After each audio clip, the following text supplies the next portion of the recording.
This is Miss Humbert here. Today we're going to be doing Unit 3, Notes 3. So what we're going to talk about is multiplying monomials. So monomials are basically things that are just a single term. And we've talked about polynomials, which means many terms. So monomials means one term. Okay, so let's go ahead and let's take a look at this first part here. Okay, so you don't have to write this bottom chart down here if you don't want to. That's just more so we can take a look at our different options. So a monomial is a number, a variable, or a product of a number and one or more variables. Monomials are real numbers, are called constants. Okay, so if I ever say constant, I'm talking about a monomial that's just a number. It's not a combination of letters and numbers. So a constant is a single number. Okay, so we take a look at that first one on the chart there. A constant is a single number. A variable, that's anything that's a letter. But monomials can also be a product of the three. So we could have 2a, we could have 3xy, we could have q squared rs. All of those are considered monomials because there's one term. So basically, we're not even going to be dealing with any pluses or minuses throughout this lesson. Okay, so let's go ahead and let's take a look at these rules that come by. Okay, so a product of powers. So product of powers is when we add the exponents, okay? So when you see something with the same base, for example, a to the 6th times a to the 3rd, when they have the same base, you're going to add the exponents. So that's going to become a to the 9th.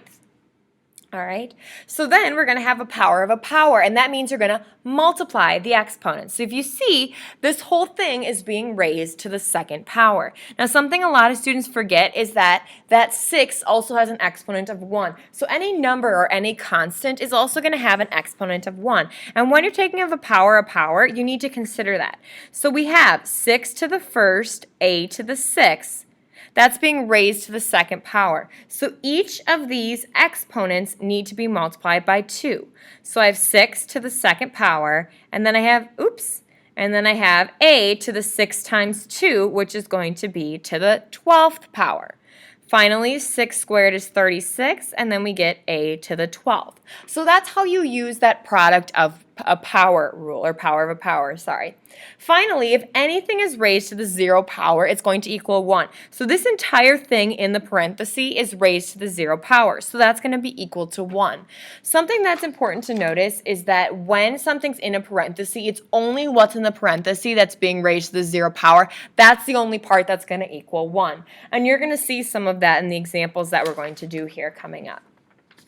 So let's take a look at the properties of simplified monomials. So first of all, each base can only appear once. There are no powers of powers, and all fractions are in the simplest form. That just means that we have reduced all fractions. Okay, so these rules are what we're looking for. So when it says simplify, that's what we want. You should be able to check that off, check, that all of those are true. And once all of those are true, then you know that it is simplified. So let's go ahead and let's take a look at this first one. So we have 4x to the 1st times x squared times y to the 3rd. Whenever there's just an x, I like to put a 1 there so that I remember, oh yeah, that's also raised to the first power. So to start off with, I have 4. And then I have x to the 1st times x squared. So I'm going to go ahead and add those exponents since I'm multiplying things of like bases. So 1 plus 2 is going to give me 3. So that's going to become x to the 3rd power. Well, there's no other y's for that y to be multiplied to, so that's just going to stay y to the 3rd power. So that's my final answer for number 1. Let's take a look at number 2. So we're multiplying these two monomials. So first of all, I see these big coefficients out front. So when you have those coefficients, you're going to multiply the coefficients. So we're going to take 3 times 2, which is 6. And then I have x squared times x to the 4th. So I'm going to be adding those exponents. X squared times x to the 4th is going to give me x to the 6th. So then we have y to the 1st. Remember, if there's no number there, it's not 0. It's going to be y to the 1st times y to the 8th. Add those together, and that's going to give us y to the 9th. Okay. Let's take a look at some more examples. So here I have this entire thing being raised to the 0 power. So that means that that entire thing is just going to be 1. And that's my final answer. Now here's where students get confused about that, okay? I see here that x y to the fourth is being raised to the 0 power. So that means that this part is 1. That doesn't mean this entire thing is 1. It means just that part is 1. So I have 6x to the third y, and that's going to be times 1. Okay? So that's really just going to be 6x to the third y, because anything times 1 is just going to remain itself. So let's take a look at number 5. So now we're raising 4xy squared to the second power. So I need to remember that that 4 has a 1 with it and that that x has a 1 with it. And now I need to multiply each of those powers. So I'm going to have 4 to the 1 times 2, which is 2, x to the 1 times 2, which is 2, and y to the 2 times 2, which is 4.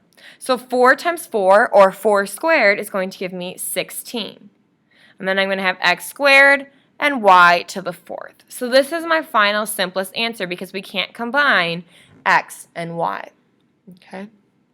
Taking a look at number 2. Remember, each of these have an exponent of 1 that 4 needs to be distributed in, because here we're taking a power of power. So 2 to the 1 times 4 is 4. X to the 1 times 4 is 4. Y to the 1 times 4 is 4. So 2 to the fourth, that's the same as 2 times 2 times 2 times 2. So that's going to give me 16. You can also type 2 and then this little caret key, 4, in your calculator, and that will calculate it out as well. So then we're going to have x to the fourth and y to the fourth. Again, those cannot be simplified down any further. All right, taking a look at number 7, it's going to be the same thing, but now I have 2 parentheses being multiplied together. So I'm going to start by multiplying 5, and this basically has a 1 in front of it. So I'm doing 5 times 1, which is going to give me 5. And then I have x to the 7 times x to the 6. So here we have a product of powers, which means we're going to add the exponents to give me x to the 13th power. Okay, taking a look at this one. Again, multiplying our coefficients on the outside. So 4 times negative 7 is negative 28. Then this is the same as a to the first. So a to the first times a squared, well, that's going to give me a to the third. Last but not least, b to the 6 times b to the third. Add those exponents, and we get b to the 9th. All right, let's take a look at number 9. So this is where it looks really confusing, but it's actually not that bad when we break it down. I want to start by simplifying this interior parenthesis first. So I have 3xy to the fourth. And then what I'm going to do is I'm going to distribute in that 2. So I'm going to have negative 2 squared and then y squared, when I multiply out those exponents. Now that's still being raised to the third power. Okay, so we're going to have that negative 2 in here. So then when I square a negative number, it's going to become positive. So that's why when you type it in your calculator, you need to put parentheses around it. Or you could just think logically that 2 squared is, well, 4. So we have y squared. Now that's being raised to the third power, and it's just what's in this parenthesis. So I have 4 to the first and y squared. So I need to distribute the 3 into those guys right there. So 4 to the 1 times 3 is going to be 4 to the third. Y to the 2 times 3 is going to be y to the 6th. So then I'm going to have 3x y to the fourth. 4 cubed, that's the same as 4 times 4 times 4, which is going to give me 64. And then I have y to the 6th. 3 times 64 is 192. Y to the 4 times y to the 6 is y to the 10th. And that's your final answer for number 9. Now let's take a look at number 10. Again, I want to start working at the interior here. So I'm going to have 1/2 a squared b squared to the third power. And then I'm going to take parenthesis negative 4. And then that's going to be squared, and then b squared. And then that whole thing in and of itself is also going to be squared. So then I'm going to have 1/2 a squared b squared. Then negative 4 squared is going to give me 16. So then I'm going to have 16, and then b squared is going to stay b squared. Now that's being raised to the second power. Remember that 16 has a 1 on it. So now this whole thing here needs to be raised to the third power. Well, 1/2, it's going to have a 1 with the 1 on top of the fraction and the 2 on the bottom. So the 3 needs to be distributed into both. So we're going to have 1 to the third over 2 to the third times a to the 2 times 3, which is 6, times b to the 2 times 3, which is also 6. Now that's going to be multiplied to 16 squared, and then b to the 2 times 2 is going to give me b to the 4th. So then what I'm going to get here is I'm going to get 1, because 1 cubed is just 1 times 1 times 1. 2 cubed is 2 times 2 times 2, which is 8, and then I have a to the 6th, b to the 6th. 16 squared is going to give me 256, and then we're going to keep that b to the 4th. So now we need to multiply in 1/8 times 256. Well, that's the same as 256 divided by 8. So when we take 256 divided by 8, we end up getting 32. So then I'm going to have a to the 6th, and there's no a's over here for it to be added to, so that's, or multiplied by, so that's going to be a to the 6th. Then I have b to the 6th times b to the 4th. Since we're multiplying those two bases, we're going to add the exponents.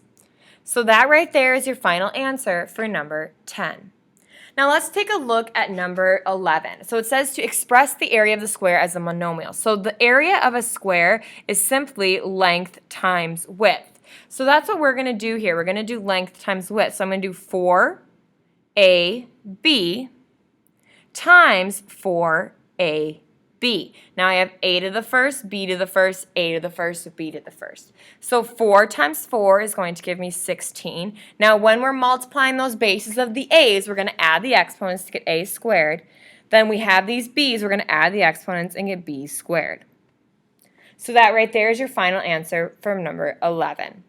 Now let's take a look at number 12. It wants us to express the area of a triangle as a monomial. So the area of a triangle is going to be 1/2 length times, or base times height, sorry. That should be a b. 1/2 base times height. So we're going to have the 1/2 on the outside here, and then we're going to have our base, which is 3a to the 4th b, and our height, which is 4ab to the 5th. So any letters that don't have a number exponent, I add in a 1 so I remember. I'm going to start by just multiplying these two parentheses, and then I'll deal with the 1/2 later. So 3 times 4 is 12. A to the 4th times a to the 1st is a to the 5th. B to the 1st times b to the 5th, add those exponents and you get b to the 6th. Now when I multiply this by 1/2, I only have to multiply the 12 by 1/2. I don't have to touch the exponents at all because this 1/2 is basically a coefficient. So 1/2 times 12 is the same as 12 divided by 2, which is 6, and then a to the 5th, b to the 6th. So that right there is your final answer for number 12, and that concludes your note video for today. Thanks for listening.